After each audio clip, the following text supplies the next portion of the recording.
Hello everyone, আমি Sudip Ghosh career option থেকে বলছি। এই মুহূর্তে আমাদের কাছে কিছু ভ্যাকান্সি এসছে। আর ভ্যাকান্সিগুলো শুনতে চাইলে আমাদের চ্যানেলটিকে সাবস্ক্রাইব করবেন, লাইক কমেন্ট শেয়ার করবেন, নিয়মিত রোজ জবের আপডেট পেয়ে যাবেন।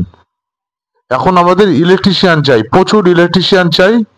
যারা আইটিআই পাস করে বাড়িতে বসে আছে, আইটিআই ইলেকট্রিশিয়ানে পাস আউট করে বাড়িতে বসে আছো বা ডিপ্লোমা পাস আউট করে বসে আছো, তারা যোগাযোগ করতে পারো। একদম ফ্রেশার ক্যান্ডিডেট লাগবে, ফ্রেশ ক্যান্ডিডেট, কোনো কাজ না জানলেও নিয়ে নেবে কোম্পানি।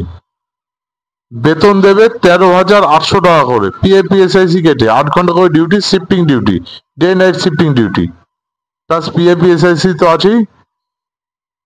একদম ফ্রেশার ছেলে, যারা কোনো কাজ করেনি কোনোদিন। আমাদের সব লাগবে হলদিয়া, পূর্ব মেদিনীপুর হলদিয়াতে লাগবে, প্রচুর ছেলে লাগবে, প্রচুর। যারা যারা ইন্টারেস্টেড আছেন এখনই কমেন্ট বক্সে কমেন্ট করে জানান। ধন্যবাদ সবাইকে।